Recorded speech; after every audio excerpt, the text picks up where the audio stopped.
Video में ना आज की इस वीडियो में हम बात करने वाले हैं जो एमटीएफ से हमारा जो शेयर्स का गेन होता है ना, कैपिटल गेन होता है, उस पर टैक्सेशन कैसे अप्लीकेबल होता है उस हिसाब से देखने वाले हैं। तो यहाँ ना सबसे पहले ये एग्जांपल से देख लेते हैं। मान लो 1 लाख रुपए का आपका कैपिटल गेन हुआ एमटीएफ में भी और नॉर्मली भी, अलग अलग केस हैं दोनों। तो देखते हैं। तो 1 लाख का गेन हुआ नॉर्मल एसटीजी, वहाँ पे 20% हमने टैक्स दे दिया, 20,000 रुपये का आपका टैक्स पेबल आ गया यहाँ पर 1 लाख के गेन पे। अब आपके एमटीएफ वाले गेन में क्या होगा, 1 लाख का गेन हुआ और अपने 50,000 रुपये का इंटरेस्ट पे कर दिया, तो नेट गेन यहाँ पे कितना हुआ, 50,000 रुपये का। पर यहाँ पे ना जो हम टैक्स कैलकुलेट करते हुए ना, ये इसको इंटरेस्ट को डिडक्ट नहीं कर सकते प्रॉफिट में से। यहाँ पे जो टैक्स देना पड़ेगा ना, वो 1 लाख पे ही देना पड़ेगा, पूरा 20%, जो कि 20,000 होता है। ऐसा क्यों है ये देख लेते हैं। तो यहाँ पे ना इसका मैं आपको एग्जांपल दे दूंगा जो रियल लाइफ में हुआ है, वैसा भी एक एग्जांपल आपको दो मैं केस दूंगा जो आप देख सकते हैं वहाँ पर। तो सबसे पहले कैपिटल गेन का मतलब होता है यहाँ पर जो इनकम टैक्स के हिसाब से sales consideration minus cost of acquisition और ट्रांसफ़र एक्सपेंस हम माइनस कर लेंगे। मान लो 1 लाख का, 10 लाख का अपने वो सेल की शेयर्स की, 9 लाख की आपकी परचेज थी, और कोई भी ट्रांसफ़र एक्सपेंसेस जैसे कि चार्जेस वगैरह होते हैं, ब्रोकरेज वगैरह, वो सारी आप डिडक्ट कर सकते हो प्रॉफिट में से। पर एसटीडी नहीं, एसटीडी आप डिडक्ट नहीं कर सकते प्रॉफिट से। मान लो आपकी 10,000 रुपये की यहाँ पे एसटीडी लगी है ना, वो भी आप डिडक्ट नहीं कर सकते प्रॉफिट में से। तो आपका 1 लाख रुपये गेन आ गया, जो कि ऊपर मैंने दिखा दिया था आपको। अब ये ना दो केस हैं, एक है Nikhil investments versus commissioner of ITAT, और एक है swing infra space private limited versus ITO. इन दोनों केसेस में क्या हुआ है, यहाँ पे जो इंटरेस्ट है ना, वो डिडक्ट नहीं करने दिया प्रॉफिट में से। या तो बोरो लेके इन्होंने शेयर्स में इन्वेस्ट किया था, या फिर एमटीएफ के ट्रेडिंग में भी इन्हें इंटरेस्ट अलाउ नहीं किया गया है एक्सपेंस के लिए।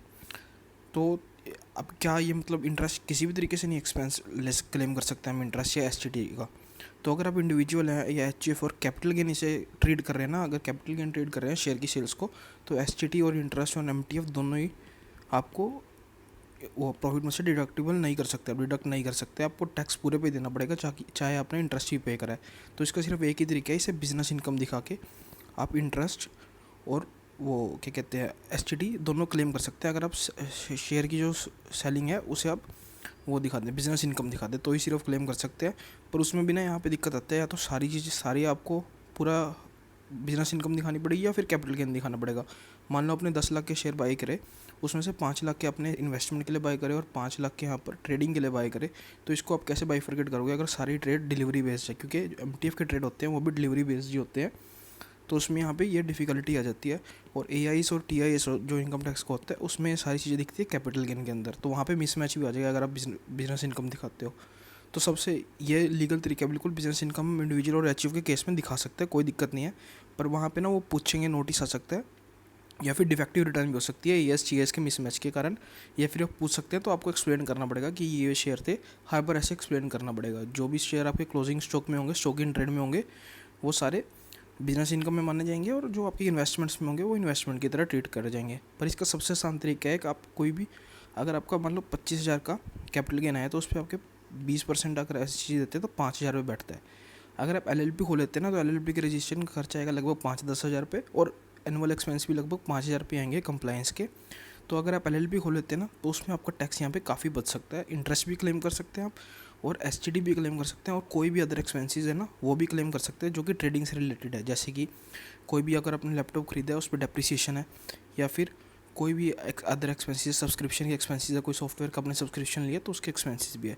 तो एलएलपी के लिए कैसे आप टैक्स बचा सकते हैं ना, एलएलपी खोल के शॉर्ट टर्म कैपिटल गेन का कैसे टैक्स आप बचा सकते हैं, वो मैं अगली वीडियो में ना इसी चैनल पे लाऊंगा। उसमें मैं आपको पूरी अच्छी तरह एक्सप्लेन करूँगा कि एलएलपी खोल के एसटीसी कैसे बच सकता है। क्योंकि ना जो 87A की रिबेट है, जो 87A की रिबेट है, वो भी अब एसटीसीजी पे इंडिविजुअल के केस में नहीं मिलेगी। तो ये भी आपको देखना पड़ेगा। जो 12 लाख तक टैक्स फ्री इनकम है ना, वो सिर्फ सैलरी या बिजनेस इनकम के केस में है। अगर आपका कैपिटल गेन है ना, तो आपको कोई भी यहाँ पे स्पेशल रेट या कोई भी इनकम है तो उसके अगेंस्ट आपको रिबेट यहाँ पे नहीं मिलने वाली, तो उसके कारण भी यहाँ आपका टैक्स लॉस हो सकता है। तो एलएलपी के थ्रू आप ठीक ठाक टैक्स प्लानिंग यहाँ पे कर सकते हैं एसटीजी के रिलेटेड। तो अगली वीडियो देखने मैं जब भी अपलोड करूँगा उसको नोटिफिकेशन आने के लिए चैनल को सब्सक्राइब कर लेना, और ये वाली वीडियो अच्छी लगी हो तो लाइक कर देना।